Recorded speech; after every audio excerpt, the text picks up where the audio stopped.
विष्णु पुराण पाठ 6।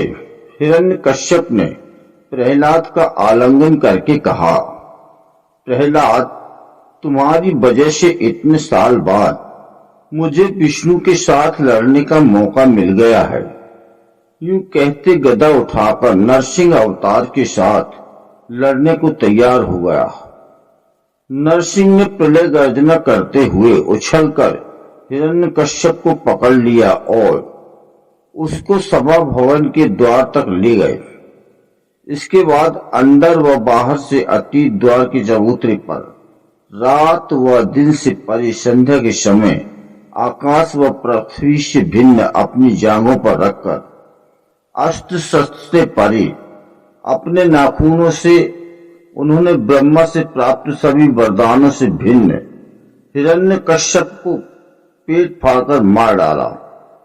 नरसिंह ने प्रहलाद को अपने पिता की अंत्येष्टि किया करने तथा सूत को संभालने का आदेश दिया। फिर उसको आशीर्वाद देकर नरसिंह अवतार विष्णु अंतर्धान हो गए। इस प्रकार जय और विजय का पहला जन्म समाप्त हो गया। विष्णु के आदेशानुसार प्रहलाद ने चिरकाल तक राज्य शासन किया और इसके बाद अपने पुत्र विरोचन को गद्दी पर बिठाकर वह विष्णु भक्ति में प्रेरित होकर जंगलों में चला गया। विरोचन के बाद उसका पुत्र बलि गद्दी पर बैठा। क्षीर सागर की मंथन के समय उच्चैःश्रवा नामक जो घोड़ा पैदा हुआ था उस पर बलि ने अधिकार कर लिया। राक्षस के शिल्पी मैंने उसके लिए थल जल व गगन में विचरण कर सकने वाला वाहन बनाकर दिया। अमृत की प्राप्ति में राक्षसों के साथ जो अन्याय हुआ उसका बदला लेने के विचार से बलि देवताओं के साथ लड़ने को तैयार हो गया। देवताओं ने अमृत का सेवन किया था, इसलिए बड़े ही उत्साह के साथ उन्होंने राक्षसों का सामना किया। बलि ने इंद्र के साथ भयंकर युद्ध किया। उस संग्राम में राक्षस बुरी तरह हार गए। राक्षसों के गुरु शुक्राचार्य ने मृत संजीवनी विद्या के द्वारा मृत राक्षसों को पुनः जीवित कर दिया। देवताओं से मुंह की खाने के बाद बलि ने बड़े लगन से राक्षसों को फिर संगठित किया तथा देवताओं को हराकर अपने राज्य का विस्तार किया। सारे भूमंडल पर अधिकार करके बड़ी दक्षता के साथ राज्य करते हुए बलि राज चक्रवर्ती कहलाए। शुक्राचार्य ने उसके द्वारा 100 अश्वमेध के बाद बलि ने स्वर्ग पर आक्रमण कर दिया।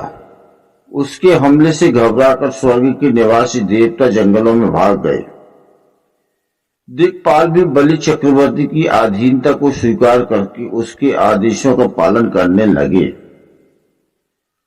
स्वर्ग, मर्त्य व पाताल लोक पर चक्रवर्ती बलि न्याय और धर्म पूर्वक शासन करने लगा। उस समय इंद्र की माता अदिति अपने पत्नी कश्यप से बोली, हमारी संतान देवता तथा सची व इंद्र जंगलों में असहाय यातना झेल रहे हैं। उन्हें पुनः स्वर्ग पाने का कोई उपाय हो तो बतला दीजिए। इस पर कश्यप ने कहा, तुम विष्णु के प्रति भक्ति पूर्वक व्रत का आचरण करो। अदिति ने कश्यप के आदेशानुसार विष्णु के प्रति आराधना करके उनको प्रसन्न किया। विष्णु ने बताया कि मैं तुम्हारे गर्भ से जन्म धारण करके देवताओं को फिर से स्वर्ग वापस दिलाऊंगा।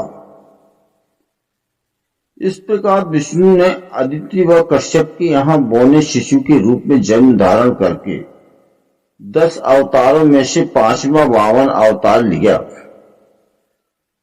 वामन ने उपनयन के बाद वैदिक विद्या समाप्त कर ली और इंद्र के छोटे भाई तथा अदिति के प्यारे पुत्र के रूप में पलने लगे। उस समय बलि चक्रवर्ती नर्मदा नदी के तट पर शुक्राचार्य के नेतृत्व में विश्वजित यज्ञ प्रारंभ करके अपार दान दे रहा था।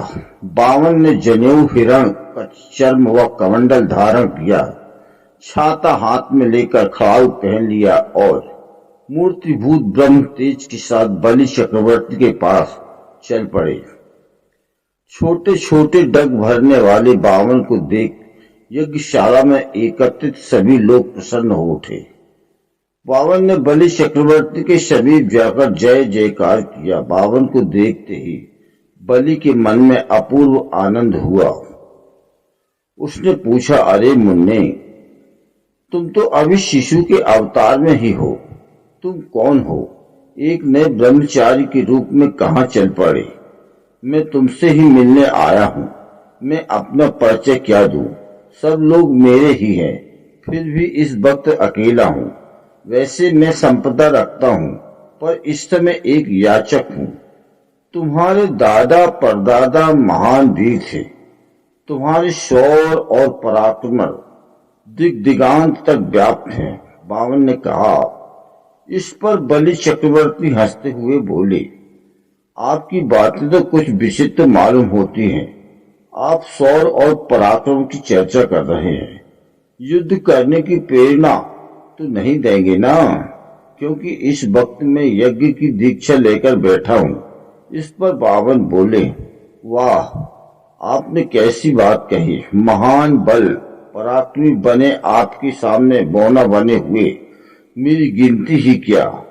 आपका यश सुनकर याचना करने आया हूँ। अच्छी बात है, मांग लीजिए। आप जो भी मांगे वही देने को वचन देता हूँ, बलि चक्रवर्ती ने कहा। इस पर शुक्राचार्य ने बलि को बुलाकर समझाया, ये बावन साक्षात विष्णु हैं। तुम्हें धोखा देकर तुम्हारा सर्वस्व लूटने के लिए आए हुए हैं। तुम उन्हें किसी प्रकार का दान मत दो। बलि चक्रवर्ती ने कहा, विष्णु जैसे महान व्यक्ति मेरे सामने याचक बनकर हाथ फैलाते हैं तो मेरे हाथों द्वारा कोई दान देना मेरे लिए भाग्य की ही बात मानी जाएगी। यह मेरी अद्भुत विजय का परिचायक भी होगा। इसके अतिरिक्त वचन देकर उससे विमुख हो जाना भी उचित नहीं है। मेरा वचन झूठा साबित होगा ना। आत्मरक्षा के वास्ते किया जाने वाला कर्म असत्य नहीं कहलाता, पर अनुचित धर्म भी आत्महत्या के सदस्य ही माना जाएगा। शुक्राचार्य ने कहा, चाहे जो हो, वे चाहे मेरे साथ कुछ भी करें या मैं हार भी जाऊं, फिर भी वह मेरी पराजय नहीं मानी जाएगी। यह धर्म वीरता ही होगी। वैसे शिवी चक्रवर्ती आदि जैसे दान करके यश पाने की कामना भी मेरे अंदर नहीं है, परंतु वचन देकर इसके बाद उससे मुकरकर कायर कहलाना भी नहीं चाहता। बलि चक्रवर्ती ने कहा। इस पर शुक्राचार्य क्रोध में आ गए और श्राप देने के स्वर में बोले, तुम्हारे गुरु के नाते मैं तुम्हारे हित के लिए जो बातें कह रहा हूं उन्हें तुम धिक्कार रहे हो। याद रखो, तुम अपने राज्य तथा सर्वस्व से हाथ धो बैठोगे। बलि चक्रवर्ती ने विनय पूर्वक कहा, गुरुदेव, आप नाहक अपयश के शिकार हो रहे हैं। मैं सब प्रकार के सुख दुखों को समान रूप से स्वीकार करते हुए दान देने के लिए तैयार हो गया हूं, पर आपका यह साथ विष्णु के लिए वरदान ही साबित हुआ, क्योंकि गुरु के वचन का धिक्कार करने के उपलक्ष्य में प्राप्त साप को विष्णु केवल अमल करने वाले हैं, पर अन्याय पूर्वक उन्होंने बलि के साथ दगा किया है। इस अपयश से वे दूर हो गए। मैं आपके शाप को स्वीकार करता हूँ। शुक्राचार्य का चेहरा सफेद हो गया। उन्हें लज्जा के मारे सर झुका लिया। वे निरत्तर हो गए। इसके बाद बलि बावन के पास जाने लगे। तब शुक्राचार्य ने कहा, हे दानवराज, यह विनाश केवल तुम्हारे लिए ही नहीं बल्कि समस्त दानव वंश का है और हम सबके लिए अपमान की बात है। शुक्राचार्य ने चेतावनी दी। यही नहीं बल्कि एक दानव ने न्यायपूर्ण शासन किया है, धर्म का पालन किया है और विष्णु को भी भिक्षा दी है। इस प्रकार समस्त दानव वंश के लिए यश का भी तो कारण बन सकता है। बलि यूं कहकर बावन के पास पहुंचे। इसके बाद बलि चक्रवर्ती की पत्नी विंध्यावली स्वर्ण कलश में जल ले आई। स्वर्ण थाल में बावन के चरण धोए उस जल को बलि ने अपने सर पर छिड़क लिया। तब बोले, हे बावन रूपधारी, आप जैसे महान व्यक्ति का मेरे पास दान के लिए पहुंचना मेरे पूर्व जन्म के पुण्य का फल है। आप जो कुछ चाहते हैं मांग लीजिए। रत्न, स्वर्ण, महल, सुंदरियां, शस्य क्षेत्र, साम्राज्य, सर्वस्व, यहाँ तक कि मेरा शरीर भी आपके वास्ते प्रस्तुत है। महाबली, तुमने जो कुछ देना चाहा उनको लेकर मैं क्या करूंगा? मैं तो हिरण का चर्म बिछाए ब्रह्मनिष्ठा करना चाहता हूँ। इस वास्ते मेरे लिए 3 कदम की जगह पर्याप्त है। ये 3 कदम तुम्हारे दिग्दिगांत तक फैले साम्राज्य में अत्यंत अल्प मात्र है। फिर भी मेरे लिए यह 3 लोगों के बराबर है। बावन ने कहा, वे 3 कदम ही ले लो। यूं कहकर बलि ने अपने जल कलश की जल लुढ़काकर दान करना चाहा, पर उसमें से जल न निकला। शुक्राचार्य ने सूक्ष्म रूप में जल कलश की सूंड में छिपे रहकर जल को गिरने से रोक रखा था। इस पर बावन ने एक तिनका निकालकर जल कलश की सूंड में घुसेड़ दिया। शुक्राचार्य अपनी एक आंख खोकर काना बन गया। इस पर वह हट गया। तब जलधारा बलि चक्रवर्ती के हाथों से निकलकर बावन की अंजलि में गिर गई। दान विधि के समाप्त होते ही बलि चक्रवर्ती ने कहा, अब आप द्वारा अपने चरणों से माप कर 3 कदम जमीन प्राप्त करना ही शेष रह गया है। बावन ने झट इधर उधर घूमकर विश्व स्वरूप धारण किया। लंबे चौड़े एवं ऊंचाई के साथ नीचे, मध्य व ऊपर माने जाने वाले 3 लोकों पर व्याप्त हो गए। एक डग से उन्होंने सारी पृथ्वी को माप लिया। त्रिविक्रम विष्णु के चरण की छाया में सारे भूतल पर पल भर के लिए गहन अंधकार छा गया। इसके बाद आकाश को माप लिया। उस वक्त सूर्य, चंद्र, नक्षत्र मंडल आदि उनके चरण से चिपके रहे, रेणु की भांति दिखाई दिए।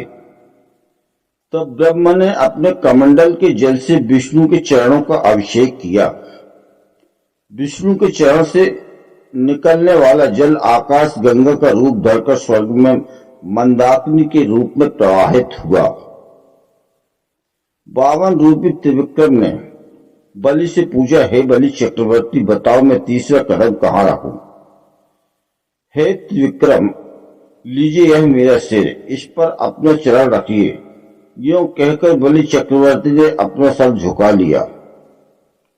इस पर विष्णु ने अपने विश्व रूप को वापस ले लिया।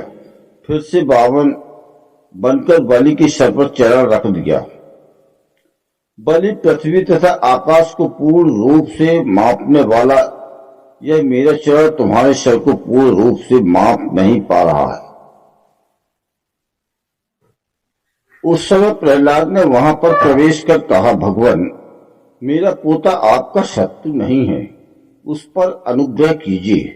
बलि चक्रवर्ती की पत्नी विंध्यावली ने कहा, 52, मेरे पति का किसी प्रकार से अहित न हो, ऐसा अनुग्रह कीजिए। बहन, आपके पति के लिए हानि पहुंचाना किसी के लिए भी संभव नहीं है, इसलिए तो मैं याचक बनकर उनसे दान लिया। इनका धार्मिक बल ही कुछ ऐसा है।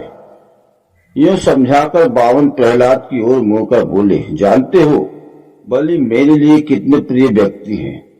यह कहते 52 विष्णु की संपूर्ण कलाओं के साथ शोभित हो लंबे नेत्र दंड समेत दिखाई दिए। हे बलि चक्रवर्ती, तुम्हारी क्षमता करने वाला आज तक कोई न हुआ और न होगा। आदेश पूर्ण शासन करने वाले चक्रवर्ती में तुम्हारा ही नाम प्रथम होगा। मैं तुम्हें सुतल में भेज रहा हूं। पाताल लोक के अधिपति बनकर शांति एवं सुख के साथ चिरंजीवी बनकर रहोगे। तुम्हारी पत्नी तथा तुम्हारा दादा प्रहलाद भी तुम्हारे साथ होंगे। मैं तुम्हारे सुतल द्वार का इसी प्रकार दंड पाणी बनकर तुम्हारा रक्षक रहूंगा। यूं कहकर 52 अवतार भगवान विष्णु अंतर्धान हो गए। जय श्री कृष्ण। जानकारी अच्छी लगी है तो चैनल को सब्सक्राइब करें, नमस्कार।